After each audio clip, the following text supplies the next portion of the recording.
Good morning students. आज हम हिंदी की कक्षा में पाठ नंबर 6 स्पीति में बारिश के बारे में पढ़ेंगे। इसके लेखक हैं कृष्णनाथ। तो सबसे पहले मैं आपको लेखक का संक्षिप्त परिचय दूंगी। साहित्यकार कृष्णनाथ का जन्म 1934 ईस्वी में वाराणसी उत्तर प्रदेश में हुआ था। उन्होंने काशी विश्वविद्यालय से अर्थशास्त्र में एमए की परीक्षा उत्तीर्ण की। इसके बाद उनका झुकाव समाजवादी आंदोलन और बौद्ध दर्शन की तरफ हो गया था। वे समाजवादी आंदोलन में बढ़ चढ़कर हिस्सा लेते रहे। फिर उसके बाद राम मनोहर लोहिया तथा जयप्रकाश नारायण के साथ भी उन्होंने काफ़ी समय बिताया। बौद्ध दर्शन में भी उनकी गहरी पैठ है। वे अर्थशास्त्र के विद्वान हैं और काशी विद्यापीठ में इसी विषय के प्रोफेसर भी रहे। अंग्रेजी और हिंदी दोनों भाषाओं पर उनका समान रूप से अधिकार है और दोनों की पत्रकारिता से उनका जुड़ाव भी रहा है। हिंदी की साहित्यिक पत्रिका थी एक कल्पना। उसके वे संपादक मंडल में कई सालों तक रहे और जो एक अंग्रेजी की पत्रिका थी मैनकाइंड, उसमें कुछ वर्षों तक संपादन भी किया था। राजनीतिक पत्रकारिता और अध्यापन की प्रक्रिया से गुजरते गुजरते वे बौद्ध दर्शन की तरफ मुड़ गए। भारतीय और तिब्बती आचार्यों के साथ बैठकर उन्होंने नागा अर्जुन के दर्शन और वज्रयानी परंपरा का अध्ययन शुरू कर दिया था। जब भारतीय चिंतक जे कृष्णमूर्ति ने बौद्ध विद्वानों के साथ चिंतन मनन का कार्य शुरू किया तो ये भी उनके साथ जाकर शामिल हो गए थे। बौद्ध दर्शन पर कृष्णनाथ जी ने काफ़ी कुछ लिखा है। कृष्णनाथ ने हिमालय की यात्रा के दौरान उन स्थानों को खोज निकाला जिनका संबंध बौद्ध दर्शन और भारतीय मिथकों से है। यहीं पर बेटा उनकी यात्रा वृत्तांत की अनूठी विधा सामने आई।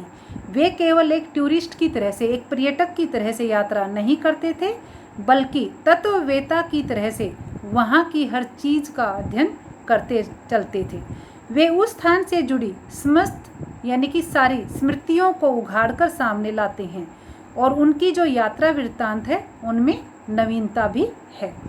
अब मैं यहाँ पर उनकी कुछ रचनाओं के बारे में बताऊंगी, जैसे लद्दाख में राग विराग, किन्नर धर्मलोक, स्पीति में बारिश, पृथ्वी परिक्रमा, हिमालय यात्रा, और इन्होंने हिंदी और अंग्रेजी में कई पुस्तकों का संपादन भी किया था। अब इनको लोहिया पुरस्कार से भी सम्मानित किया गया था। अब आती है पाठ का संक्षिप्त परिचय। स्पीति में बारिश पाठ एक यात्रा वृत्तांत है। स्पीति हिमाचल के मध्य में स्थित है।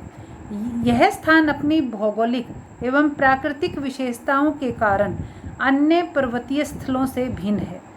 लेखक ने इस पाठ में स्पीति की जनसंख्या, ऋतु, फसल, जलवायु तथा भूगोल का वर्णन किया है जो परस्पर एक दूसरे से संबंधित है। पाठ में दुर्गम क्षेत्र स्पीति में रहने वाले लोगों के कठिनाई भरे जीवन का भी वर्णन किया गया है। कुछ युवा पर्यटकों का पहुंचना स्पीति के पर्यावरण को बदल सकता है। उनका आना ठंडे रेगिस्तान जैसे स्पीति के लिए है और वहाँ बूंदों भरा एक सुखद संयोग बन सकता है। लेखक का कहने का तात्पर्य यह है कि अगर युवा वहाँ जाएं, जो युवक हैं वे वहाँ जाएं तो वहाँ काफ़ी कुछ परिवर्तन ला सकते हैं। अब बेटा पाठ का सार सुनिए, वो तो मैंने थोड़ा सा आपको इसकी इंट्रोडक्शन दी थी। यह पाठ यात्रा वृत्तांत शैली में रचा गया है। इसमें हिमालय के मध्य में स्थित स्पीति की यात्रा का वर्णन है। सबसे पहले स्पीति कहाँ है? स्पीति हिमालय प्रदेश के लाहौल स्पीति जिले की एक तहसील है। ऊंचे दर्रों और कठिन रास्तों के कारण इतिहास में उसका कम नाम आया है। इसे पार करने में काफ़ी कठिनाई आती है। अब जाकर थोड़ा सा वायरलेस सेट से संचार की सुविधा हुई है। वहाँ पर दो जगहें हैं बेटा, केलंग और काजा। तो जो ये वायरलेस है ये वहाँ पर खटकता रहता है। वहाँ पर जो बादशाह है और जो सूबेदार है उनमें आपस में बगावत का खतरा बना रहता है। यहाँ वसंत में भी 170 मील आना जाना कठिन होता है। वसंत ऋतु में अपने यहाँ क्या होता है, फूल खिल जाते हैं, बारिश होती है, अच्छा मौसम रहता है।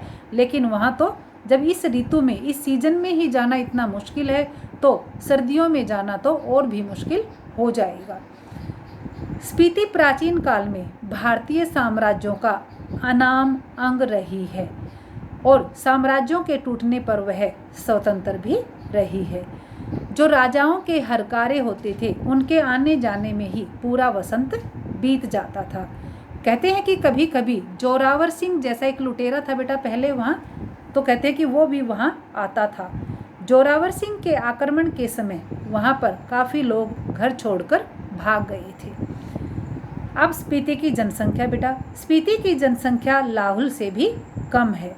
1901 में यहाँ की जनसंख्या 3231 थी, जबकि 1971 में 1971 में यह जनसंख्या 7196 हो गई थी।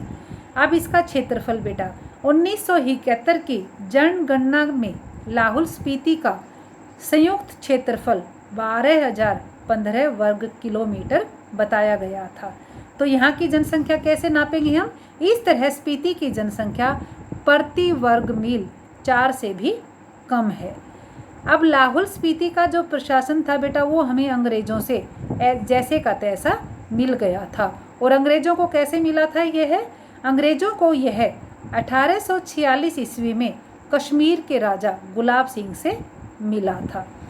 अब अंग्रेज इसके जरिए कहाँ जाना चाहते थे? वे इसके जरिए पश्चिमी तिब्बत के ऊन वाले क्षेत्र में जाना चाहते थे। जब 1873 में स्पीति रेगुलेशन पास हुआ, तब लाहुल और स्पीति को एक विशेष दर्जा दिया गया था। यहाँ पर भारत के अन्य कानून लागू नहीं होते थे। जो एक नौनो यहाँ का जो संभालता था बेटा, एक तरह से राजा था, तो वह सारा कार्य करता था, जैसे माल गुजारी इकट्ठा करना, फौजदारी के मुकदमों के मामले सुलझाना, ये नौनों को ही दे दिए गए थे। फिर बेटा जब 1966 में अपना राज्य बना, तो लाहुल स्पीति को पंजाब राज्य के अंतर्गत एक अलग जिला बना दिया गया था, जिसका केंद्र केलंग में है। केलंग भी एक जगह का नाम है। 1966 में जब हिमाचल प्रदेश बना, तो लाहुल स्पीति उसका उत्तर छोर का जिला बन गया था और यह देश का सबसे अधिक दुर्गम क्षेत्र है। दुर्गम होता है जहां पहुंचना कठिन हो। अब थोड़ा सा मैं इसकी भौगोलिक स्थिति पर प्रकाश डालूंगी। भौगोलिक स्थिति, स्पीति 31.42 और 32.59 अक्षांश उत्तर और 73.26 और 78.42 पूर्व देशांतर के बीच में स्थित है। ये आप अपनी एसएस में पढ़ते हैं तो आपको पता है कि ये क्या होते हैं। इसके चारों ओर ऊंचे ऊंचे पहाड़ हैं। तो पहाड़ों की औसत ऊंचाई में यहाँ आपको बताऊंगी, वह 18,000 फीट है। अब जो ये पहाड़ हैं, इसे चारों दिशाओं में अलग अलग जगह से अलग करते हैं। जैसे पूर्व में तिब्बत से, पश्चिम में लाहुल से, दक्षिण में किन्नौर और उत्तर में लद्दाख से अलग करते हैं। इस घाटी की नदी का नाम भी स्पीति नदी है। नदी के नाम पर ही घाटी का नाम पड़ा।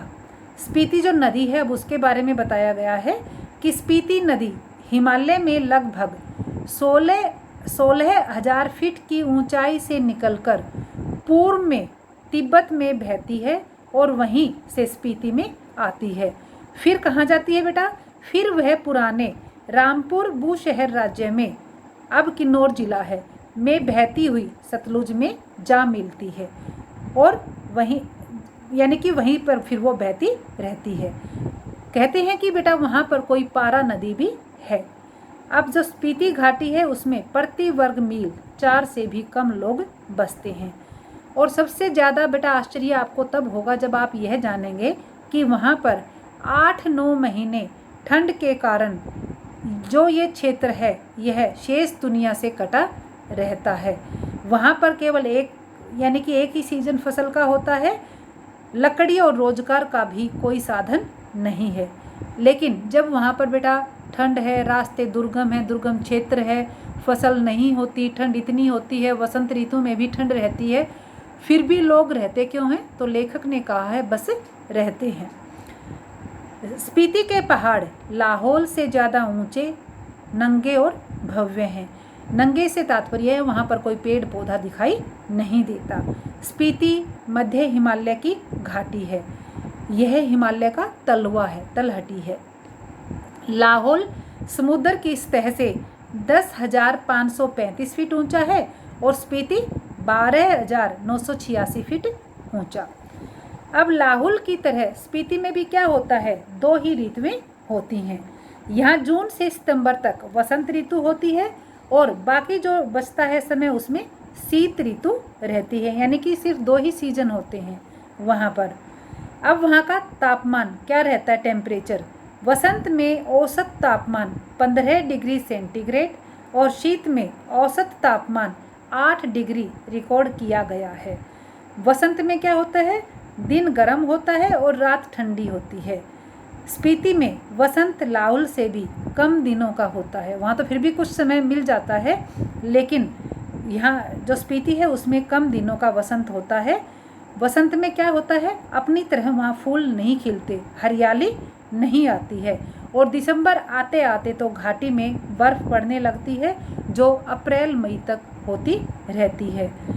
यहाँ लाहौल से अधिक ठंड होती है, नदी नाले सब जम जाते हैं और तेज़ हवाएं चलती हैं। स्पीति में लाहौल से कम वर्षा होती है।